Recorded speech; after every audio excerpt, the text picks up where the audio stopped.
마태복음 17장 1절에서 8절. 엿새 후에 예수께서 베드로와 야고보와 그 형제 요한을 데리시고 따로 높은 산에 올라가셨더니 그들 앞에서 변형되사 그 얼굴이 해같이 빛나며 옷이 빛과 같이 희어졌더라.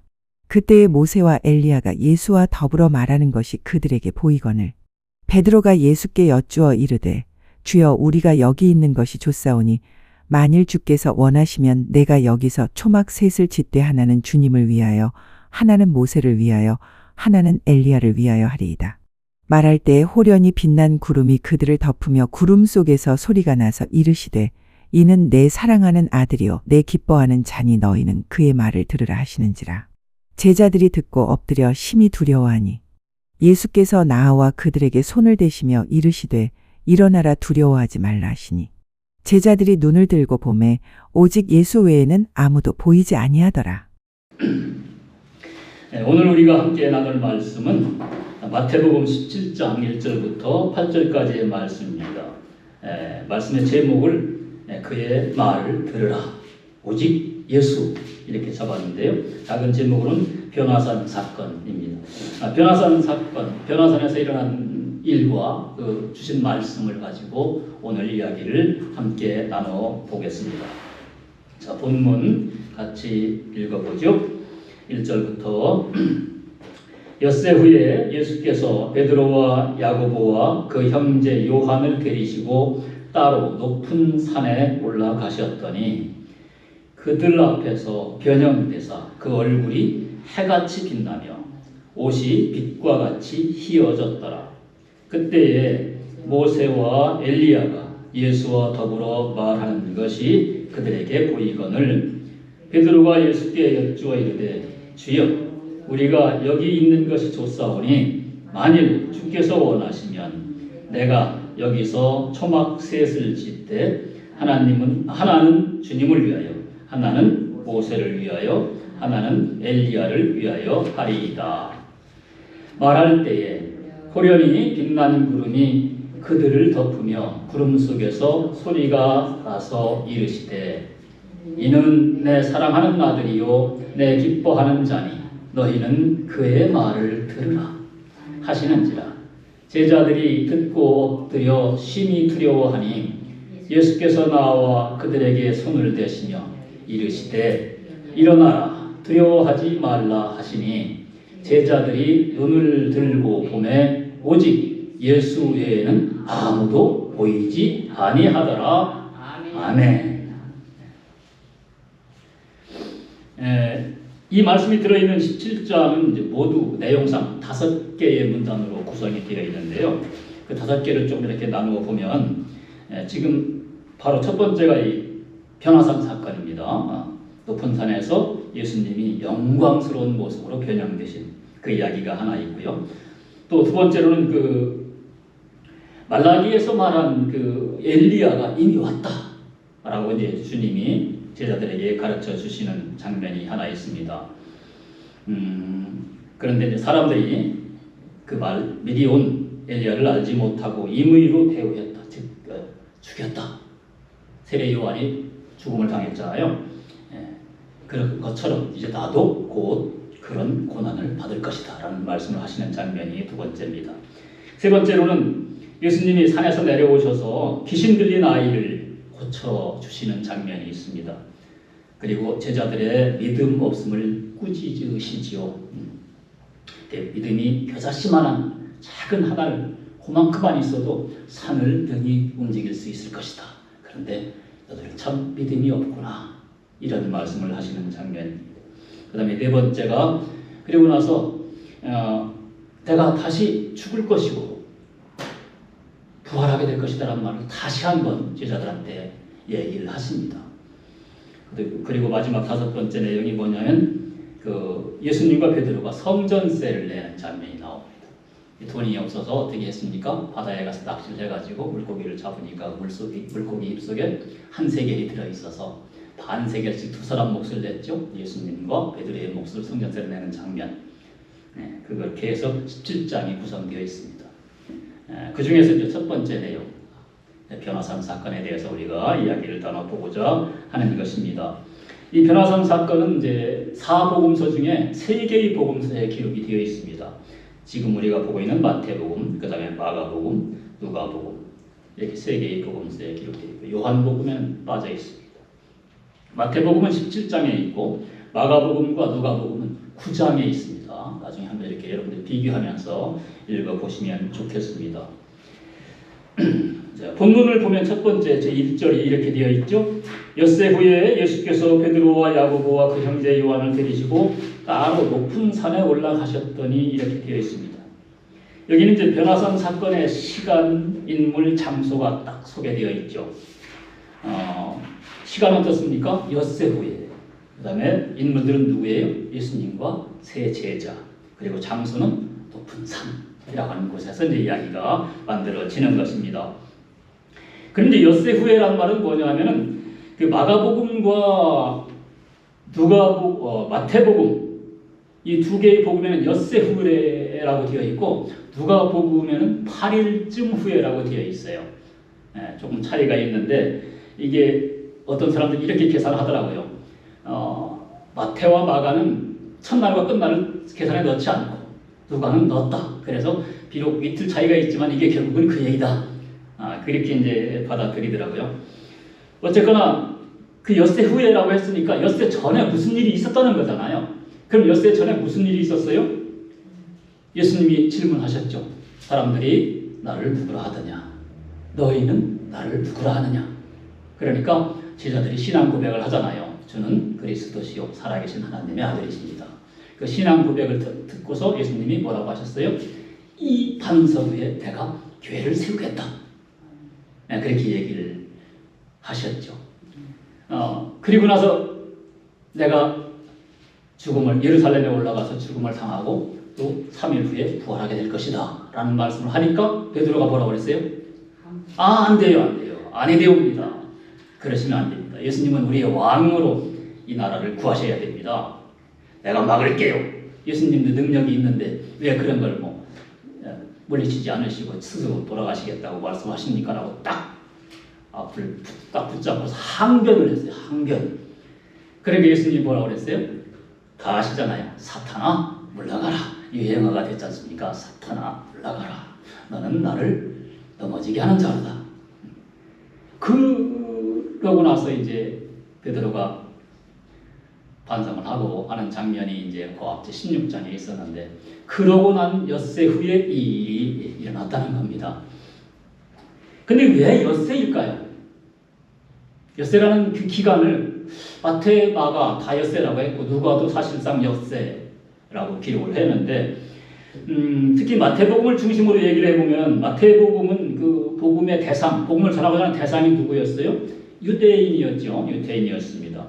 그 유대인에게는 마음속에 누가 계속 살아있습니까? 모세와 다윗이 살아있죠. 물론 많은 사람들이 마음속에 살아있지만 가장 뚜렷하게 그리고 간구하고 메시아가 오시기 전까지 이 유대인들이 따르고자 하는 사람은 모세와 다윗이었죠. 그래서 그 마태는 이 유대인들이 잘 알고 있는 모세와 다윗을 연결시켜서 복음을 전하고자 하는 노력을 많이 했어요. 그 1절에 보면은 엿새란 말이 나오고 뒤에 5절에 보면 구름 덮인 산이라는 장면이 이렇게 펼쳐지는데 그러한 것도 다 모세와 연결시키기 위한 장치였다고 볼 수가 있습니다. 나중에 보면 모세가 시내산에서 십계명을 받을 때 율법을 받을 때 엿새 동안 구름이 다 덮여 있고 모세가 그 안으로 들어가서 제7일째에 들어가서 40일 동안 거기서 먹지도 않고 마시지도 않고 하나님의 율법을 받아오잖아요. 그런 장면을 우리가 이렇게 연상시켜서 같이 연결을 해보면 뭔가 이해가 될 수 있습니다. 그리고 또 이 엿새라고 하는 것은 하나님이 세상을 창조하실 때 제6째 날에 뭘 창조하셨습니까? 땅 위에 모든 짐승들을 그 종류대로 창조하시고 마지막에 뭘 창조하셨어요? 엿새 날 마지막에 사람을 하나님의 형상을 따라 창조하신 그 날이 바로 엿새째다. 그래서 이 엿새째라고 해서 하나님의 창조의 시간, 마무리되는 그 시간이거든요. 그래서 이 엿새라는 것이 이제 유대인들 마음속에 굉장히 깊게 자리 잡고 있는데 그 엿새를 마태와 마가 누가가 다 같이 기록을 해둔 겁니다. 자, 그렇게 엿새 후에 누구를 데리고 가셨어요? 베드로, 야고보, 요한. 12제자 중에 이 세 사람만 딱 데려오고 산으로 올라가셨어요. 나머지 제자들은 산 밑에 놔뒀죠. 너희들 여기 사역을 좀 하고 있어 라고 했는데 여러 가지 사역을 했겠죠. 근데 그 귀신 들린 아이를 아버지가 데리고 왔는데 그 아들을 못 고쳤어요. 그래서 나중에 꾸짖음을 당하잖아요. 네. 물에도 뛰어들고 불에도 뛰어드는 그 귀신 들린 아이. 예수님은 딱 고쳐주시고 믿음이 있으면 된다라고 하는 얘기가 이제 뒤에 나오는데 하여튼 베드로, 야고보, 요한 세 사람을 데리고서 이제 산으로 높은 산으로 올라가셨습니다. 베드로는 12제자 중에 수제자죠. 큰 형님이시고 나이도 제일 많은 것으로 알려져 있습니다. 그 다음에 야고보는 12제자 중에 첫 순교자입니다. 그죠? 베드로와 야고보가 같이 갇혔다가 야고보를 먼저 죽이고 베드로도 나중에 죽이려고 했는데 예수님이 관문을 탁 열어서 구해주셨잖아요. 자, 그런 야고보이고 물론 이제 그 예수님이 하늘로 승천하신 후에 첫 번째 순교자는 집사 누구죠? 스데반이셨습니다. 네. 이제 집사로서 첫 순교를 한 사람은 스데반이고 12제자로서 첫 순교를 한 사람은 이제 야고보인데요. 그 다음에 그 야고보의 동생이 누구예요? 요한이죠. 요한입니다. 가장 나이가 어렸고 맨 마지막까지 살아서 성모 마리아를 모시고 요한 1, 2, 3서와 또 요한 복음과 요한 계시록을 기록한 그래서 성경을 시작하고 성경을 마무리한 제자가 누구냐? 그 기록을 시작하고 마무리한 제자가 누굽니까? 요한, 사도 요한이다. 요한이라는 이름이 성경에 굉장히 많이 나오는데 여기 사도 요한 12제자 중에 한 사람을 얘기하는 거죠. 그리고 사랑의 상징, 사랑의 사도. 물론 사랑의 상징은 예수님이시죠. 그 사랑의 예수님의 사랑을 끝까지 전하려고 온통 거기에 집중했던 사람이 누구냐? 사도 요한. 그래서 사랑의 사도라고도 불리는 요한입니다. 이 세 사람을 데리고 그러니까 12제자 중에서도 이제 손꼽히는 제자들이지 않습니까? 이 세 사람을 데리고 높은 산으로 올라가셨는데 이 높은 산이라고 하는 곳은 지금 우리가 변화산 사건이라고 해서 이야기를 나누고 있는데 변화산이라는 이름을 가진 게 아니죠. 사실은 어느 산인지 몰라요. 어느 산인지 모르는데 거기 올라가서 예수님이 영광스러운 모습으로 변형되셨다. 그래서 이제 변화산이라고 우리가 이름을 붙여서 쉽게 기억을 하려고 하고 있는 것이죠. 그래서 이 산이라고 하는 산, 특히 또 높은 산은 기도의 장소이고 하나님을 만나는 장소입니다. 예수님이 기도하실 때 산으로 올라가시고 모세가 또 율법을 받을 때 높은 산으로 올라갔고 여기서도 또 높은 산으로 올라갔습니다. 또 제자들을 특별히 가르치시고자 할 때도 높은 산으로 데리고 와서 가르치십니다. 그러니까 이 산이라고 하는 것은 하나님이 임재하시는 곳, 하나님의 임재가 가장 강한 곳으로 사람들이 생각을 하게 되는 거죠. 그래서 우리나라 그 사람들도 새벽에 산기도를 막 옛날에 많이 다녔잖아요. 그래서 여기서 아마 비롯이 되었다고 생각이 됩니다. 그 이제 높은 산으로 세 사람을 데리고 와서 하나님을 만나게 해 주시려고 하는 거예요. 그리고 내가 누구인지 나의 정체를 눈앞에 딱 보여주시고자 예수님은 이 세 사람을 데리고 갔고 이 세 사람은 그 예수님의 영광된 모습을 딱 눈앞에서 목격한 증인이 됩니다. 나중에 제자들한테 사람들한테 그 얘기를 해주게 되죠. 그리고 복음서에도 기록이 되게 세 사람이 증인, 두 사람과 세 사람 정도가 내 얘기를 하면 그들이 바로 그 증인이다. 두세 사람의 증인이 필요하다. 이렇게 하는 것을 우리가 알고 있잖아요. 세 사람이 증인이 되기도 하는 겁니다. 그렇게 해서 그 세 사람과 예수님이 산에 올라가서 딱 변형되는 모습을 보여주시고 보죠. 2절에서 자 그들 앞에서 변형돼서 그 얼굴이 해같이 빛나며 옷이 빛과 같이 희어졌더라 이렇게 됐습니다. 자 얼굴이 해같이 빛났다. 그러니까 세상에서 보기 힘든 그 눈을 똑바로 뜨고 쳐다보기 힘든 빛이 바로 그 햇빛이죠. 우리가 해를 똑바로 쳐다보기 힘듭니다. 그보다 더한 빛으로 예수님이 다 빛이 나기 시작했고 얼굴뿐만 아니라 옷까지도 희어졌습니다. 세상에 없는 빛으로. 그 마가복음에는 이게 이렇게 돼 세상에서 빨래하는 자가 그렇게 희게 할 수 없을 만큼 희어졌더라 그렇게 돼 있어요. 그러니까 세상에 없는 빛이라는 얘기입니다. 그 빛으로 얼굴뿐 아니라 옷마저도 다 전체가 다 영광스러운 모습으로 감히 직접 바라보기 힘든 그런 모습으로 변하십니다. 하늘나라 왕의 모습, 영광스러운 모습, 이걸 제자들에게 보여주시는 거죠. 사람이 또 있어요. 이 해보다 더 밝은 빛을 본 사람이 누구겠습니까?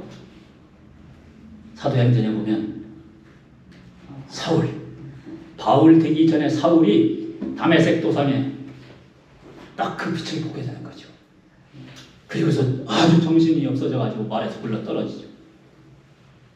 그 빛을 보면 사람이 바뀌지 않을 수가 없는 거예요. 믿음이 굳건하게 서지 않을 수가 없는 것입니다. 다 같이 그런 빛을 보시는 그런 성도들이 되시기를 축원합니다. 이런 우리 한번 상상을 해보자고요. 높은 산에서 예수님이 탁 앞에 계셨는데 그냥 인간 예수님이 계셨는데 그 분이 갑자기 얼굴이 옷이 해보다 더 밝은 빛으로 빛나는 그 장면들, 그걸 우리가 바라보고 있다고 생각을 해보십시오. 눈을 감고 한번 상상을 해보세요. 성경을 읽을 때는 상상이 필요합니다. 그 장면들. 얼굴이 해같이 빛나며 옷이 빛과 같이 희어졌더라.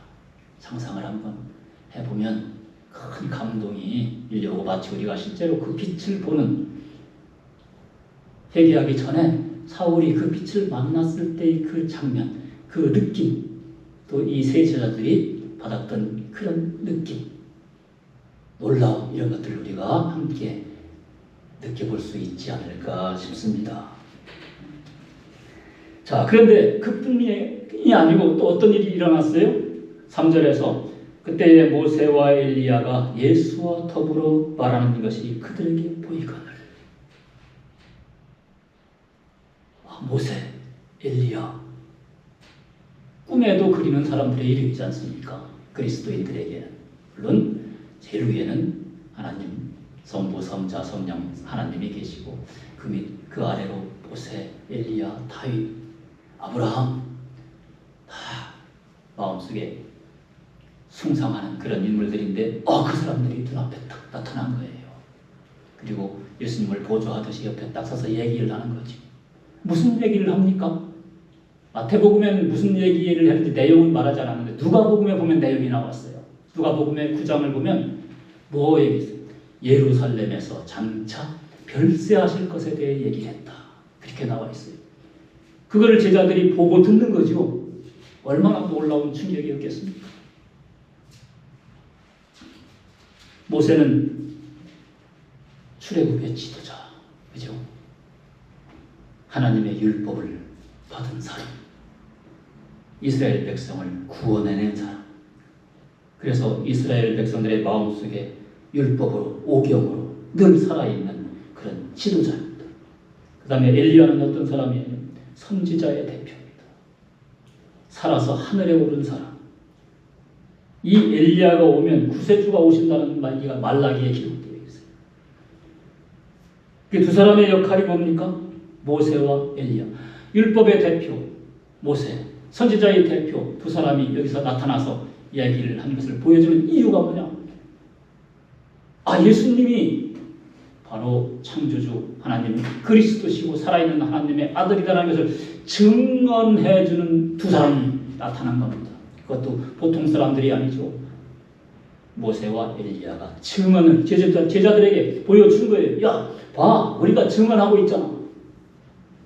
제자들이 믿음을 굳건히 세우기 위해서 이런 일들을 예수님께서 펼쳐내시는 거죠.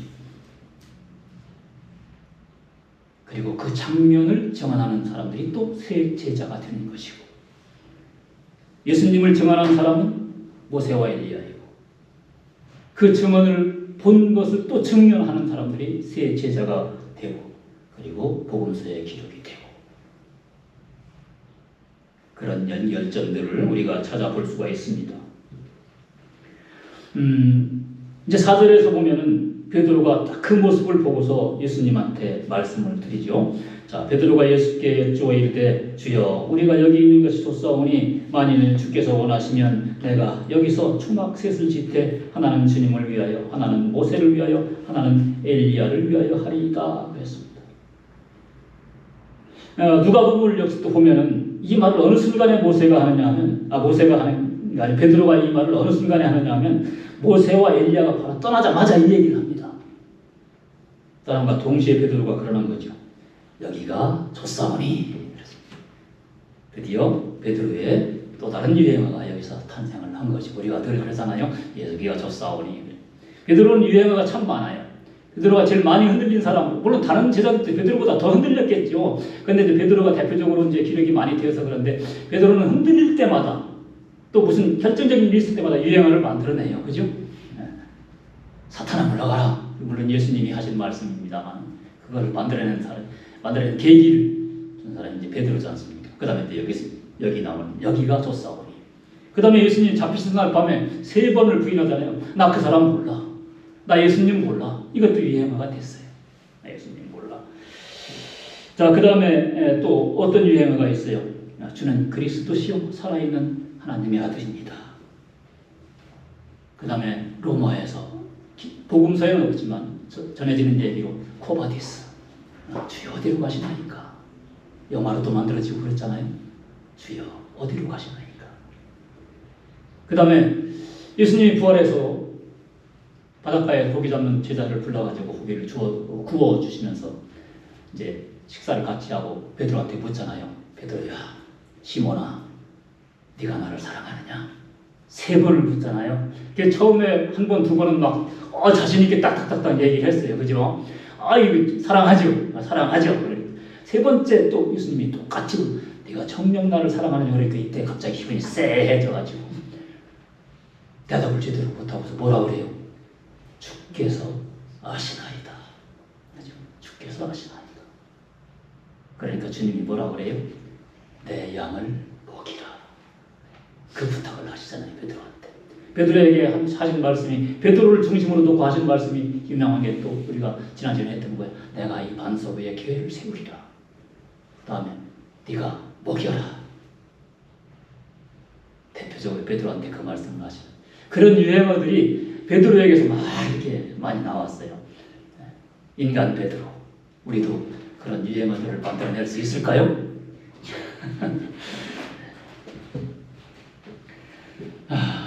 근데 이제 그 베드로가 그 유행어를 만들어내면서 한 말이 뭐냐?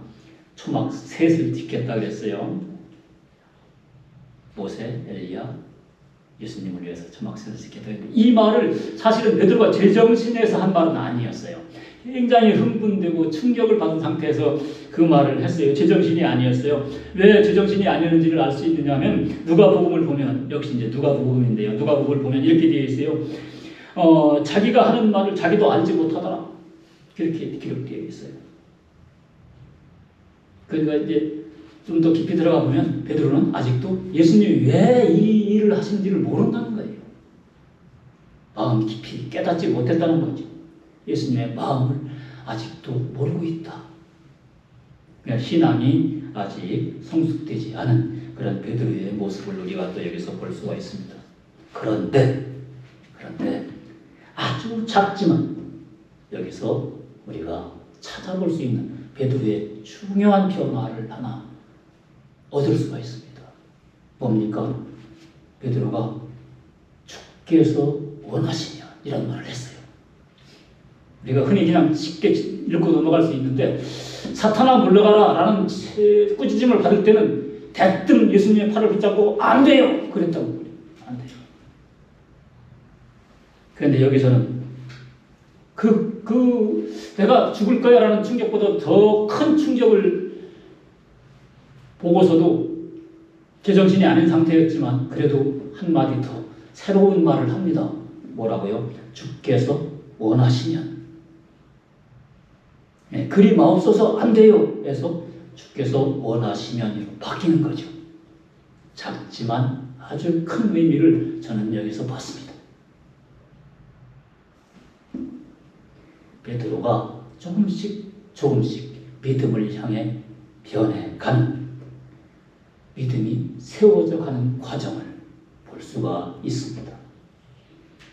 점점 믿음이 깊어져가는 믿음의 명품이 되어가는 것이죠. 명품은 디테일이 있다고 그랬습니다. 큰 덩어리도 물론 중요하지만 작은 부분에서 명품이냐 아니냐가 갈라지고 그 작은 부분을 어떻게 우리가 가꾸어 나가느냐 하는 것이 중요한 것이죠. 그래서 우리가 어떤 사람을 전도했을 때 제 속에 있던 사람이 우리가 전도했다 해서 금방 굳건한 신앙이 되는 거 아니잖아요. 흔들릴 겁니다. 계속 흔들릴 겁니다. 마음은 딴 곳에 가 있어요. 몸은 여기 와서 예배를 드릴지라도 마음은 다른 곳에 가 있을 수도 있어요. 그러나 그 사람이 그 자체로 이 교회에 와서 예배를 드린다 또는 가끔가다 예수님을 생각한다는 그 자체로 이미 작은 변화가 일어나고 있고 점점 큰 신앙인이 될 수 있는 과정을 거쳐 나가는 거죠. 그러니까 우리는 어떻게 해야 됩니까? 전도할 때 또는 남을 대할 때 꾸짖기보다는 칭찬해야 된다. 특히 작은 일에 칭찬을 해줄수록 그 사람이 큰 격려를 받게 되는 것이죠. 한 가지 굉장히 애써서 나름대로 좋은 일을 하나 했는데 그걸 보고서 칭찬하기보다 이거 봐, 이거 그렇게 할 수 있는 소리인데 과거에 왜 그랬어? 너 기존에서 이런 했잖아. 이런 잘못이 생각나? 이렇게 말하는 사람들이 있어요. 인간적이죠. 네, 인간적입니다. 그러나 우리는 거기서 벗어나야 됩니다. 전에 것들은 다 묻어두고 작은 새로운 일을 잘했을 때 칭찬해서 그래, 좋아, 잘했어. 보라, 이것은 지나갔으니 새로운 피조물이라. 그 새로운 피조물을 칭찬해줘야 되는 거죠. 그래야 점점 더 명품으로 굳센 신앙인으로 그 사람이 성장해 나가고 그 칭찬해주는 사람도 같이 성장해 나가는 겁니다. 우리가 무엇을 아는 것, 열심히 공부해서 혼자 아는 것이 공부할 때 중요하죠. 그런데 더 잘 알려면, 더 많이 깨달으려면 어떻게 해야 됩니까? 제일 좋은 방법은 남을 가르치는 거예요. 내가 알고 있는 것을 남을 가르칠 때 내가 더 확실히 알게 되고 새로운 과정, 새로운 것을 깨닫게 돼요. 그래서 1등 강사, 무슨 강남에 있는 1등 강사들이 왜 점점 1등이 되어가느냐? 가르치면서 자기 스스로 깨닫는 거예요. 학교에 선생들이 늘 그걸 다 기억하겠습니까? 가르치고 반복하다 보면 자기가 기억이 되면서 또 새로운 걸 깨닫고 해서 아이들을 더 잘 가르치게 되고 아이들도 더 훌륭하게 되는 것이죠. 우리도 전도도 똑같습니다. 그 일을 가장 잘한 사람이 누구예요? 예수님이에요. 흔들렸을 때 비록 꾸짖기도 하시지만 꾸짖기보다는 칭찬으로, 격려로, 사랑으로 보듬어 주셨죠. 우리는 전도도 그렇게 해야 된다. 옆에 있는 사람한테도 그렇게 대해야 된다. 자기 자신에게도 그렇게 대해야 된다 하는 것을 여기서 또 생각해 볼 수. 그러니까 이 베드로의 작은 변화, 굉장한 의미를 우리에게 전해주는 것이다. 신앙의 초보자는 늘 실수합니다. 흔들리는 것이 당연합니다. 예수님도 말씀하셨어요. 나는 의인을 부르러 온 것이 아니라 죄인을 부르러 왔다. 그 죄인이 회개하고 새로운 사람으로 태어나려면 얼마나 많은 과정을 거쳐야 되겠습니까? 물론 어느 때는 한순간에 딱 바뀌기도 하겠죠. 바울처럼. 그러나 바울도 13년의 긴 고난을 겪었습니다. 공부했지. 나는 의인을 부르러 온 것이 아니라 죄인을 부르러 왔다. 의인한테는 이미 예수가 예수님 필요하죠. 필요하시면 예수님을 믿고 가야 되니까. 그러니까 공부를 잘하는 사람, 학교로 치면 공부를 잘하는 사람한테는 선생님이 그렇게 크게 필요하지 않을 수도 있어요. 한 가지만 딱딱 가끔가다 짚어주면 돼요. 근데 공부를 못하는 사람은 붙잡고서 계속 격려해줘야 되는 거죠. 그런 겁니다. 전도도 그렇다. 그래서 이 12장에서 우리가 그 베드로의 변화하는 모습을 한번 보고 우리를 반추하고 또 이웃에 대해서 우리가 어떻게 대할 것인가 이런 것도 생각해 보기를 바랍니다. 5절을 보면 이제 보겠습니다. 5절 말할 때에 호련히 빛난 구름이 그들을 덮으며 구름 속에서 소리가 나서 이르시되 이는 내 사랑하는 아들이요 내 기뻐하는 자니 너희는 그의 말을 들으라 하시는지라. 여기 말할 때 이거 이제 베드로가 이렇게 초막셋을 지켰다고 말할 때 갑자기 구름이 탁 덮이면서 소리가 들렸다는 이 소리는 누구의 소리? 하나님의 소리. 내 사랑하는 아들이요 내 기뻐하는 자다. 그리고 너희는 그의 말을 들으라. 자, 구름이 덮였어요. 근데 그 구름이 그냥 구름이 아니에요. 어떤 구름이에요? 빛난 구름이에요. 빛난 구름. 빛난 구름. 구름은 하나님의 임재를 상징합니다. 그죠? 출애굽 당시에도 보면 모세가 시내산에서 하나님을 만날 때 구름이 탁 산에 덮였다고 이미 우리는 살펴봤어요. 그리고 또 광야에서 이스라엘 백성들이 광야를 거쳐갈 때 하나님이 무엇으로 인도하셨어요? 낮에는 구름으로, 밤에는 빛으로 인도하셨습니다. 그러니까 구름은 하나님의 임재입니다.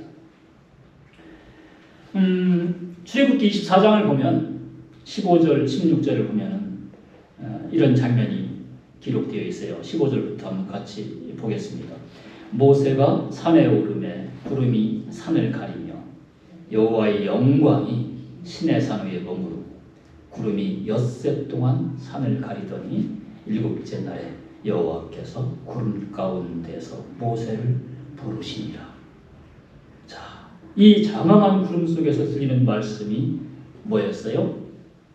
좀 신약에서 이는 내 사랑하는 아들이요 내 기뻐하는 자니 너희는 그의 말을 들으라. 이 말씀은 우리가 어디서 한번 본 적이 또 있어요. 어느 때입니까?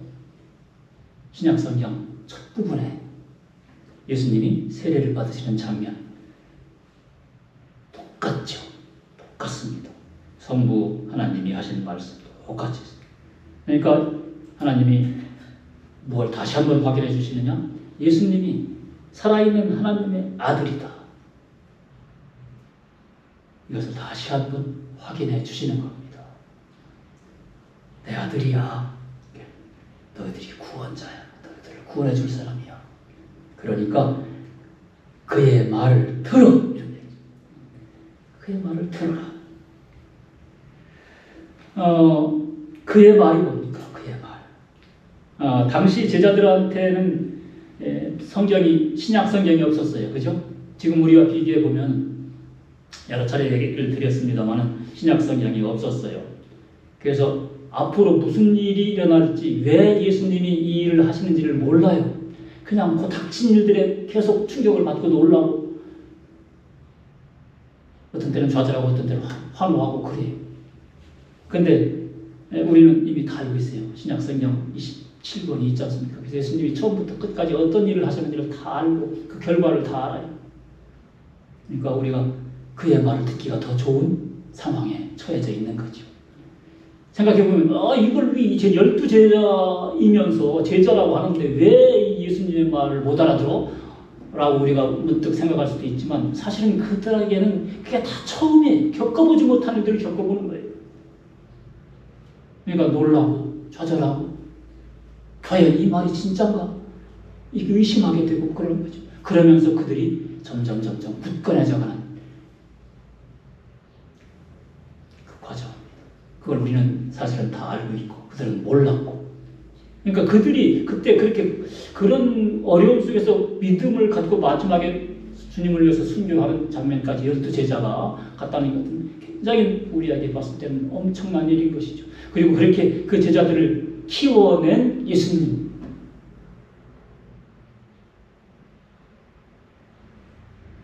믿지 않는 사람들, 연약한 흔들리는 갈대와 같은 그런 사람들을 그렇게 굳건한 큰 기둥으로 반석으로 키워낸 예수님을 우리가 찬양하지 않을 수가 없는 것이죠.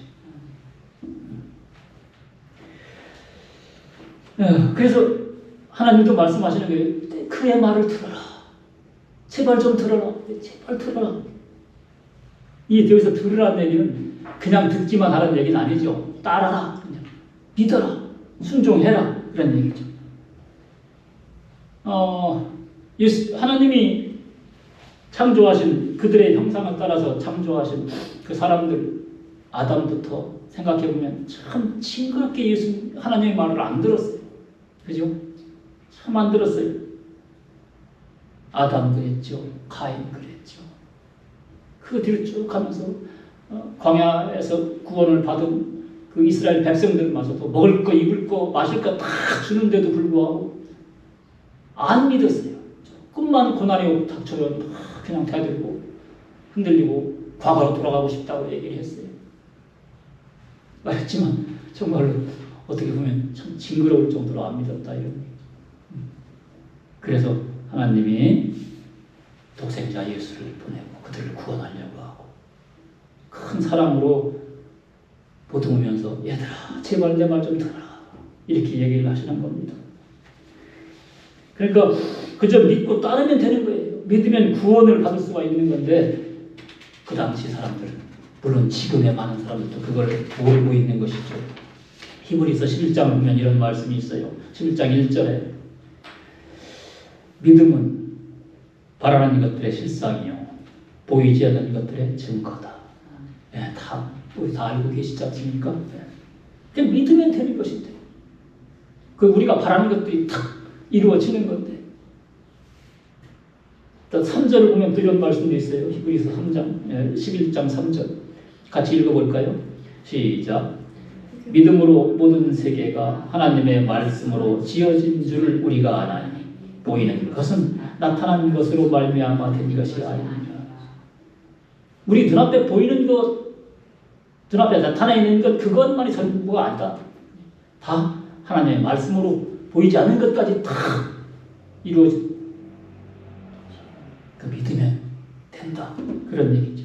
근데 그때 제자들은 이걸 알았어요, 몰랐어요? 이 기록이 있어요, 없어요? 없어요. 히브리서는 나중에 예수님 승천하신 한참 후에 기록이 된 거니까. 제자들은 이걸 몰랐어요. 이것뿐 아니라 다른 복음서도 없었어요, 아체. 그죠? 예수님 말씀만 있었어요. 천국이 가까이 왔느니라 회개하라. 그 말씀 하나 붙들고 가려고 하는 제자들한테도 참 어려움이 많았겠죠. 근데 우리는 이걸 다 알고 있다, 사실은 진짜. 그러니까 우리는 이걸 믿으면 돼요. 이 말씀을 믿으면 되는 거예요. 이게 바로 진리예요. 그 당시에 제자들은 하나하나 겪어가면서 그걸 알아갔지만 우리는 한 번에 다 알 수가 있는데 믿어야 된다. 성경이 다 알려주셨어요. 그리고 이 말씀을 믿으면 어떻게 됩니까? 믿으면 물론 구원을 받죠. 그런데 그 좀 더 깊이 들어가 보면 말씀에 뭐가 있다고 했느냐면 말씀은 살아있고 활력이 있다고 했어요. 그 말씀에는 힘이 있다고 했어요. 역시 히브리서 4장 12절을 보면은 한번 같이 읽죠. 다 알고 있는 말씀입니다. 자, 시작. 하나님의 말씀은 살아있고 활력이 있어서 좌우에 날선 어떤 검보다도 예리하여 혼과 영과 및 관절과 골수를 찔러 쪼개기까지 하며 또 마음의 생각과 뜻을 판단하나니. 그러니까 우리는 이 말씀을 이미 들었으니까 알려주셨으니까 믿어야 하는 겁니다. 그리고 따라야 되는 것이죠. 이것은 우리 그리스도인들이 당연히 지켜야 할 의무인 것입니다. 그렇지 않으면 그리스도인이라 할 수 없는 거죠. 그리고 이 말씀의 주인이신 예수님은 우리의 유일한 구원자이십니다. 사도행전 4장 12절에 이런 말씀이 있지 않습니까? 같이 보겠습니다. 또 시작. 다른 이로서는 구원을 받을 수 없나니 천하 사람 중에 구원을 받을 만한 다른 이름을 우리에게 주신 일이 없음이라 하였다. 그러니까 우리가 언제나 이 말씀을 전신갑주로 읽고 예수님의 말을 듣고 믿으면 모든 고난과 모든 유혹, 아무리 사탄이 달콤하게 유혹하는 것이라 할지라도 우리는 흔들림이 없을 수 있고 흔들리지 않고 구원을 받을 수 있는 것입니다. 6절 7절을 같이 볼게요. 제자들이 듣고 엎드려 심히 두려워하니 예수께서 나와 그들에게 손을 대시며 이르시되 일어나라 두려워하지 말라 하시니 예수님은 큰 권능으로 우리를 건져내셨습니다. 손으로 탁 두려워하지 말라.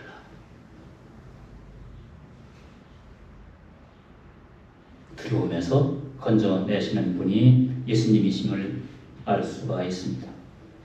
자, 그래서 그 두려움에서 벗어나서 제자들이 눈을 들고 보니까 8절에서 어떻게 됩니까? 제자들이 눈을 들고 보매 오직 예수 외에는 아무도 보이지 아니하더라. 제 제자들이 두려움에서 벗어나서 정신을 차리고 보니까 모세와 엘리야 안 보이고 오직 예수만 눈앞에 딱 서 계신 겁니다. 오직 예수만 보이더라. 우리 앞에는 오직 예수만 서 계신 겁니다. 우리 눈은 오직 예수만 보고 있는 겁니다. 오직 예수만 보고 그의 말을 듣고 믿고 따라야 하는 것입니다. 그것이 진정한 그리스도인의 자세인 것이죠.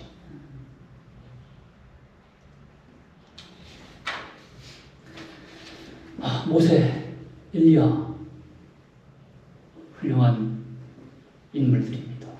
그리고 이 인물을 동시에 하나님께서 성경에서 언급한 장면이 있어요.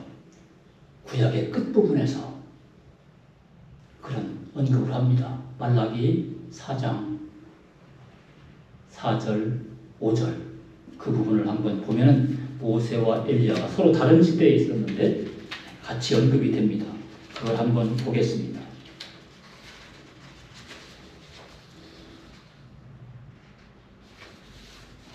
말라기 4장 4절 5절입니다. 4절 한번 같이 읽어볼게요. 자, 됐나요? 네. 자, 시작. 너희는 내가 호렙에서 온 이스라엘을 위하여 내 종 모세에게 명령한 법, 곧 율례와 법도를 기억하라. 보라, 여호와의 크고 두려운 날이 이르기 전에 내가 선지자 엘리야를 너희에게 보내리니.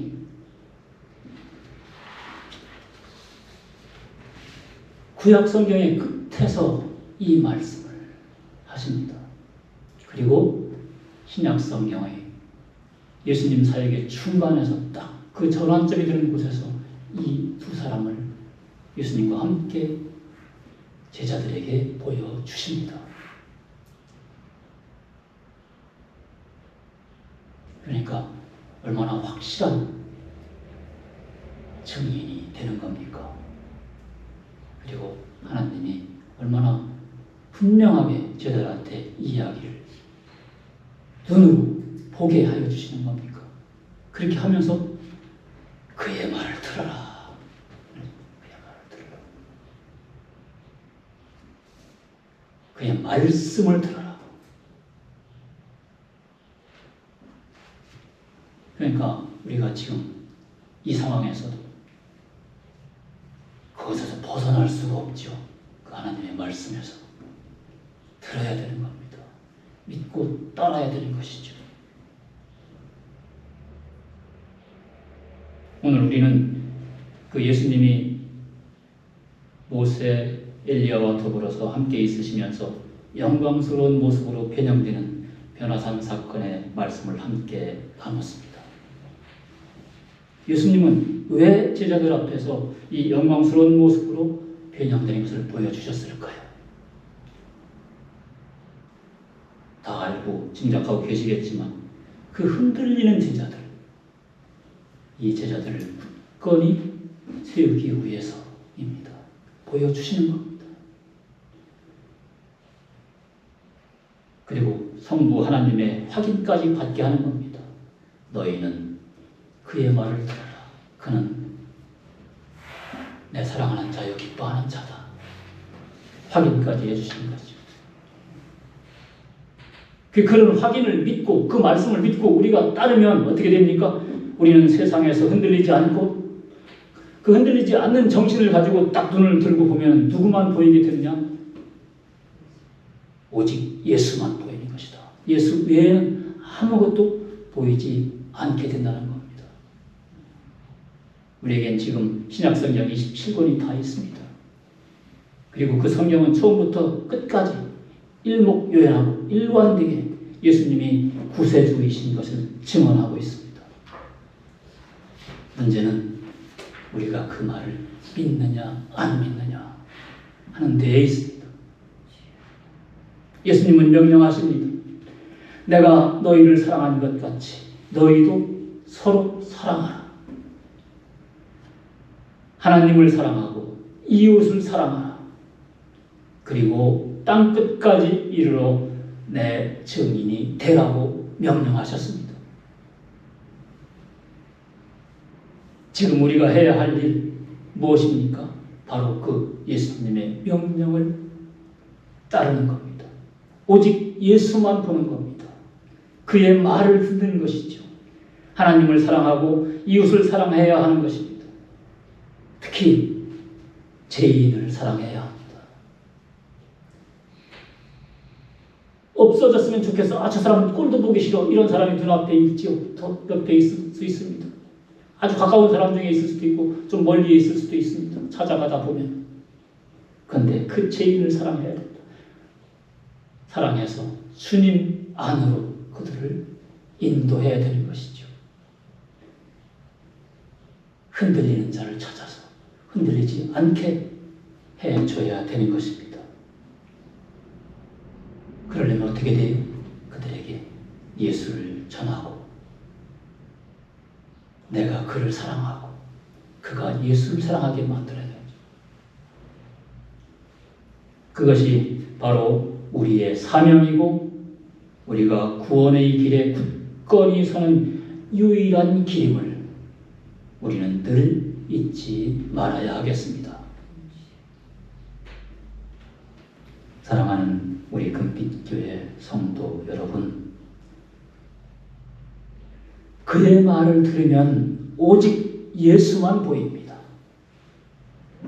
우리 언제나 오직 예수만 보고 나아가는 그러한 그리스도인이 되기를 축원합니다.